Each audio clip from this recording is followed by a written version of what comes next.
So we touched on some of those questions at Occupy this week, and it was one of the best Occupy trilogy sessions I've been through.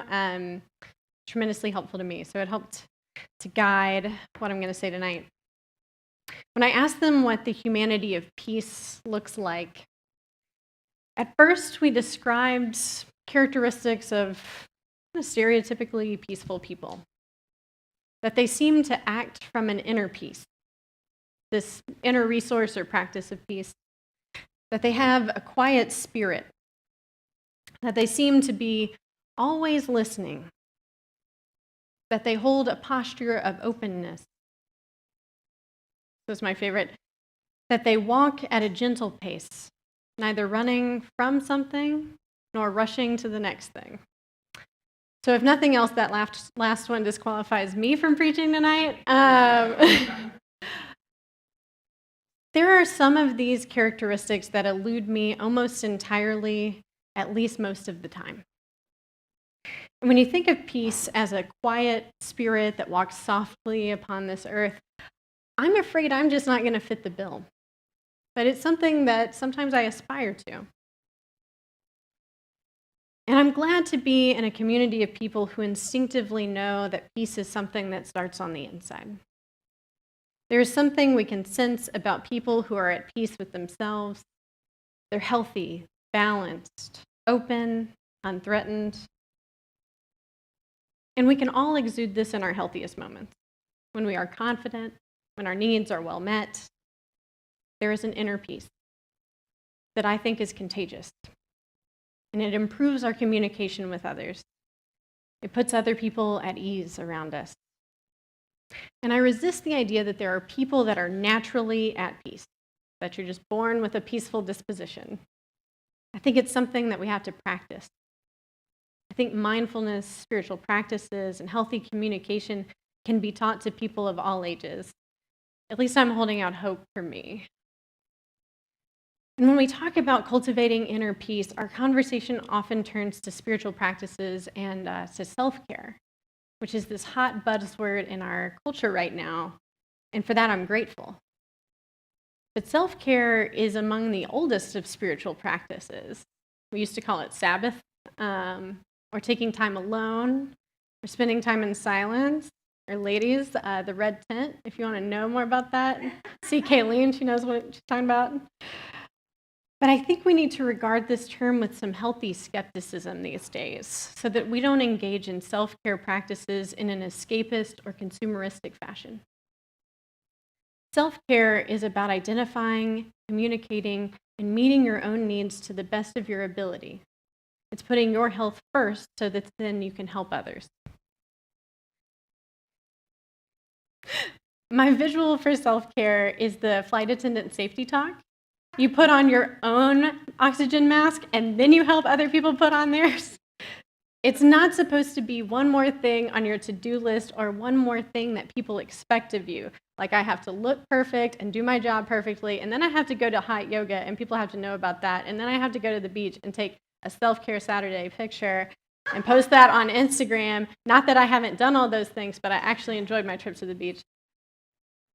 Brianna Weist writes on that, a world in which self-care has to be such a trendy topic is a world that is sick. Self-care should not be something we resort to because we are so absolutely exhausted that we need some reprieve from our own relentless internal pressure. The college students just finished finals. They are in a world that is sick and they need some self-care. True self-care is not salt baths and chocolate cake. It is making the choice to build a life you don't have to regularly escape from. That you don't have to regularly escape from, Vanessa. And that often takes doing the last thing you want to do, like creating a budget and sweating through a workout and preparing healthy snacks and giving yourself a bedtime. And I laugh because I am the worst at some of these kinds of self-care. Self-care means looking at your failures and disappointments in the eye and then re-strategizing. It's not satiating your immediate desires. It's letting go. It's choosing new. disappointing some people, and it's making sacrifices for others. It's living in a way that other people won't so that maybe you can live in a way that other people can't. It means rewiring what you have until your everyday life isn't something you need therapy to recover from. So that yoga and beach days and chocolate cake and massages can be something that helps you enjoy your life, not escape it. And by the way, I think it's easy to be a monk on a mountaintop. But if all our spiritual practices and self-care and reverence and that quiet spirit, and we go on long retreats into an echo chamber, we take up residence at an ashram or a monastery, but then if it doesn't prepare you to eat dinner with your extended family later this week, your practice is empty. It must serve you in the real world. Or as David put it, is there evidence of a transformed life? Am I more loving? So when we first started talking about the humanity of peace at Occupy Trilogy, we threw out the names of several people that we could all agree that we felt those are very peaceful people. They've got that inner glow about them. Their relationships, at least in public, seem to be relaxed, pleasant, positive. They embody that ethereal quality that I can't quite seem to identify with. But here's an interesting thing. As our conversation went on, we discovered that in our experiences, sometimes the person who looks unfazed, peaceful, rarely involved in outright conflict or hostility, sometimes those people are the ones who perpetuate conflict by avoiding it. Alyssa Morley put it, not allowing yourself to be in conflict is not the same thing as being at peace. Sometimes the people making peace are involved in some messy work, some direct and difficult conversations. Those people might spend a great deal of time in the midst of conflict, recognizing it, naming it. Our friend and Irish philosopher guide, Peter Rollins, says, war isn't conflict, war is the inability to have conflict. So when I was in grad school, I did my concentration in religion and conflict transformation, not resolution, by the way, transformation. And I studied the practices, the theory of mediation, peace studies, went on 2 peacemaking campaigns in the Middle East, and I read all the books you were supposed to read, and you're probably thinking, you must have been a piece of work before you did all that. And when I first, and you're right, because when I first started, the idea of conflict used to make me nauseous. I desperately need people to like me. I didn't get past that in grad school. In my anxious mind, the loop I play is about my negative traits, about not being enough. So in the absence of feedback to the contrary, I will fill it with darkness. This used to make me bend over backwards, keeping the peace in my relationships, my family, my parents' marriage. I internalized other people's pain and contorted my life to prop them up, make room for them, stop fights before they happened. Being raised in my family means keeping a constant pulse on everybody's emotions at all times, and then preemptively moving to de-escalate situations before they happen. But by the time I finished that program, what I noticed was that I was actually much more direct about conflict. I stopped being afraid of it, and I started to see that it's a natural and normal part of life, and it's a vital catalyst for change and innovation. And it was a great relief to me to hear that this community understands that too. That all of you are exploring the diversity of ways that people navigate tension and conflict, and saying that peace is not a one-size-fits-all.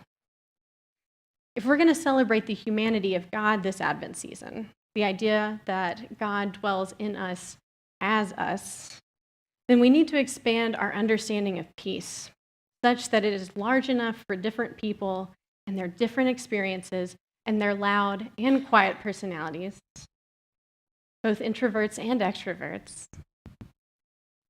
And that's a great relief to me personally, because I sit in the woke and rowdy section. And if you don't know where that section is, you have not been paying attention. And And I find myself using the language of justice much more often than the language of peace. I prefer peace work to a peace that feels to me stagnant and unmoving. And I can know all the right things about peace work, and I can read all the right books, and I can use all the right language when conflict arises, but that doesn't mean that I have any less interpersonal conflict in my life. I've never received such support in such a concentrated quantity. It doesn't mean that I have it all figured out or that I ever will. And it leaves me wondering sometimes if there is room for me in the work of peace or in the reform of the Christian tradition. More importantly, it leaves me wondering if there is room for my articulate, strong, Black female students in those things. It makes me wonder how I can come before them in a way that raises them up and keeps them up. Because I find myself skeptical that some of the ways that we stereotype peaceful people is most beneficial to the most privileged among us. It's easier to be quiet and zen and to avoid conflict if you already hold power. We'll repeat things later, Vanessa. Okay, sorry. I don't have to respond? I got it. Just want to do what you tell me. Jesus announced the end of a form of peace called Pax Romana, the peace of Rome, peace through absolute control and military dominance. Or as Alyssa Morley puts it, what is chaos for the fly is normal for the spider. What is chaos for the fly is normal for the spider. And if we perpetuate the idea that peaceful people must be quiet, meek, and conflict-averse, we risk propping up a Pax Romana in a world plagued with systematic oppression and vulnerable people who are too often silenced. It's contagious. It's tough to get it right, and I might never get it right. We might never get it right. But I'm grateful to be somewhere that we keep coming back to the table, to try again, to know better and to do better. The issues we have to contend with in these days are too important not to try. But it is possible to be vulnerable and passionate, to hold your ground and to hold compassion. I want to tell you about a time that I saw the humanity of peace recently. A couple weeks ago, we had Brian McLaren here, and on Saturday, we had about 60 clergy in the room, most of them United Methodist. And they're from all over the state, and some of them I end up in rooms with where subjects keep coming up. It's a very live issue in the United Methodist Church right now because the United Methodist Church currently has in its policies that we do not ordain self-avowed practicing homosexuals, and that we don't celebrate the union of same-sex couples. In our buildings, our pastors are not supposed to do it. Isn't that interesting? And those policy changes kept coming up. And this was largely like a kind of a progressive gathering, maybe a mixed crowd. And it was almost like self-congratulatory that they were like naming the elephant in the room, that's like an ongoing conflict. And after a morning of hearing that, Dan got up and just said, I don't really have a question, but I want to share my experience of being at Collective and being loved and being welcomed and building relationships with people. Because you don't just need policy change in your churches, you need relationships with people. Because you can have all the policies you want if it doesn't actually affect a person. In a room where not everybody was going to agree with him. Not everybody thinks those policy changes are necessary. Not everybody in that room affirms the full humanity of LGBTQ people. And he got up anyway. And he was kind and thoughtful.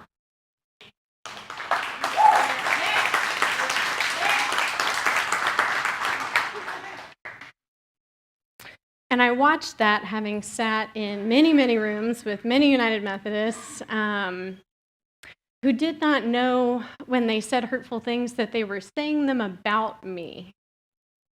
Because as a young queer female pastor in a tradition that doesn't ordain self-avowed practicing homosexuals, maybe the last thing I need to be is quiet or meek or zen.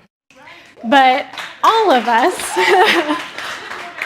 can cultivate an inner peace that prepares us to be vulnerable but firm, like Dan and I aspire to be in that number. Eventually, we have to try to connect the cultivation of inner peace and the posture of interpersonal peacemaking with the ways that it plays out on a larger scale. Talking about macro level peace, nations, powers, systems, war. And I've worked with people who are in macro level peacemaking. When I was in Israel and Palestine, and then when I was in Jordan and Turkey working with Syrian refugees, I met peace activists who I respect, whose work is changing the world, experts in conflict and peace studies, who are published in the most elite magazines and newspapers, who star in documentaries, who speak at the most elite conferences, who win awards. Their work is both glamorous and dangerous. They travel constantly. They live in war zones. And they see people on their worst day every day. And what I began to observe is that every single one of these people lives in constant fear and anxiety. Their mental health is disastrous. They have terrible relationships. They have a different significant other in every city they work in. They have no family connections because they have to lie about their life and their work and how dangerous it is. They have no spiritual practices. They have no community to be rooted in. They have no identity. They have to be Muslim with this group of people and Christian with this group of people and atheist if it serves them. And they have to be the ultimate chameleon, whatever community they interact with. And when I was doing that work, I discovered that it wasn't for me because I don't want to live like that. And when I was in Israel, Palestine, I spent time with people on both sides, numerous sides of the conflict. Since I'm going to casually drop the Israeli-Palestinian conflict into a service without any time to do it justice, I'll simply say that there are way more than two sides or parties in that conflict and way more nuance than we see in our American media. If you want more thoughts on that, or on Jerusalem being the capital of Israel, see me after. Been known to have an opinion. I met with both Israeli and Palestinian peacemakers, humanitarian workers, and also with groups with extremist agendas and with intentions to remove their enemy from what they perceived as their land by force. But I was also with a group of people who were traveling and trying to experience this place that they might only see one time. So we visited all of the tourist spots. We went to the River Jordan, to the spot where Jesus was supposedly baptized. We walked the original Stations of the Cross. We went to the Church of the Holy Sepulchre, which is the site where Jesus was supposedly crucified. We went to the Church of the Nativity, which their best guess is where Jesus was born. And I waded through about 400 tourists so that I could touch the little bronze engraved spot on the floor where they think Jesus first appeared. And maybe I'm just irreverent. I was a little unfazed, maybe a little jaded. Have I mentioned that I work at Collective? Because on an academic level, I knew that this was all guesswork at best, and likely not the spot where it actually happened. Or maybe it was just that I was skeptical of the idea that this relic could hold some kind of magic trick. Magic trick. I just didn't seem to connect with it like people on their Holy Land tours did. I think I'm more interested in living people than dusty monuments. But then I stayed with my host family in the West Bank, and we sat down to dinner. They're Greek Orthodox. It's a mom, dad, and two kids about 10 years old, and they live in Bethlehem. And people will ask them, they assume they converted at some point from Islam, and they'll say, when did you convert? And they'll say, like, about 2,000 years ago, like, give or take, you know. And they're a part of an interfaith network of host families that bring strangers into their homes, students, theologians, activists of all religious backgrounds from all over the world in their homes, and they simply show them their lives in the West Bank and tell their story. So I sat down to this home-cooked dinner, and the mother told me about one of her experiences of living under occupation. It was during the Intifada, the Second Intifada, which is a time of like heightened violence, protests, suicide bombings by Palestinians, intense military crackdown by the Israeli Defense Force, all over like a 4-year span in which 3,000 Palestinians and 1,000 Israelis were killed. And she was a young woman, a new wife, and she was pregnant for the first time. And her husband was working in tourism across the wall in Jerusalem. And so she was alone, not with her family. In that culture, you live with your husband's family. So she had an apartment in their home on a different level with an outside stair. That's important.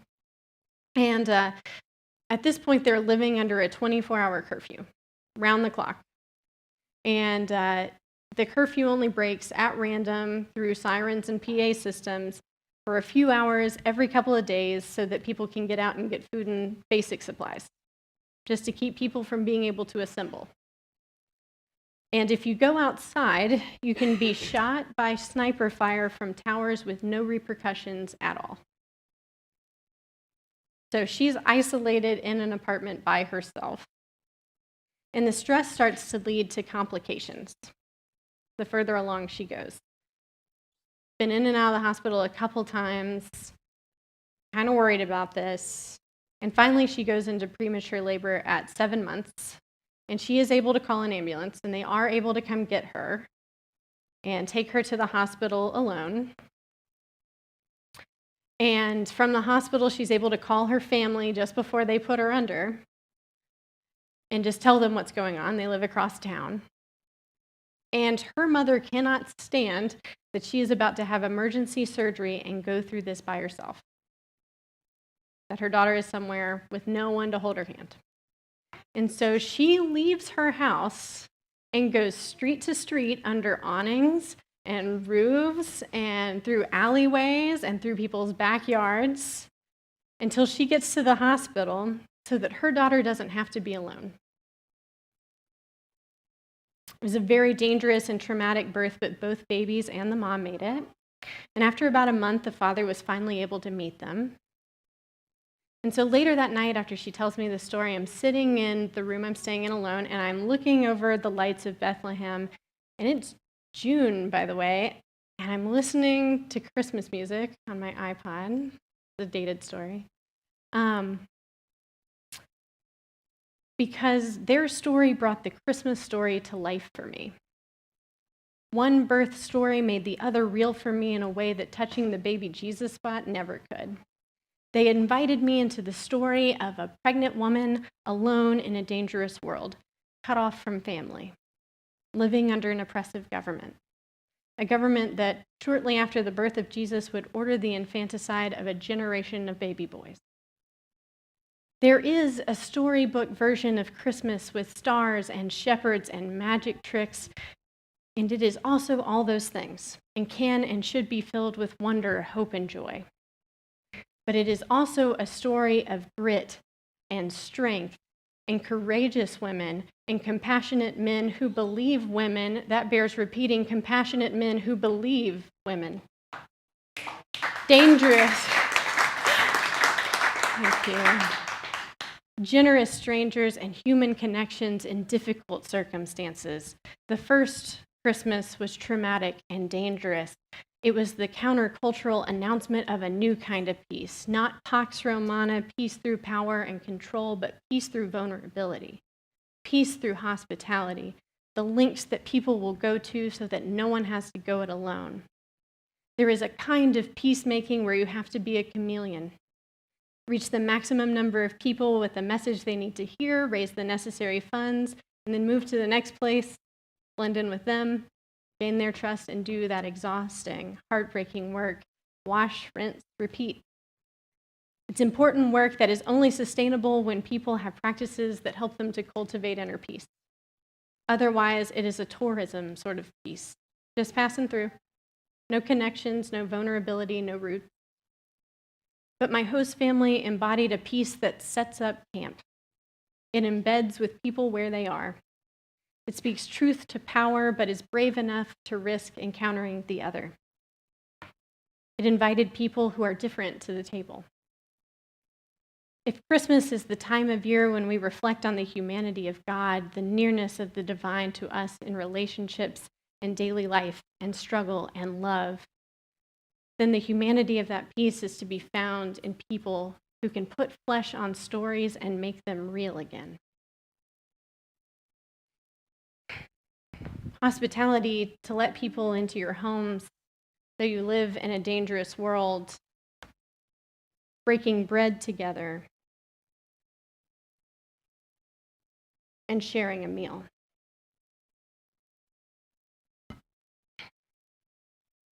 Being vulnerable enough to share your story, and then to risk not being heard and understood. That person may still not agree with you. This table is one of vulnerable, gritty, messy peace. The invitation is to any and all to come to this table, to this single cup that symbolizes, among many things, our desire for unity with one another, and to set up camp together, to connect, to bring who you are and your aspirations for the world that we might create together, and to share and to listen. And this table is set for us, and it is set for all people, and no one will ever be turned away. When you're ready, you can come take a piece of the bread and dip it in the cup.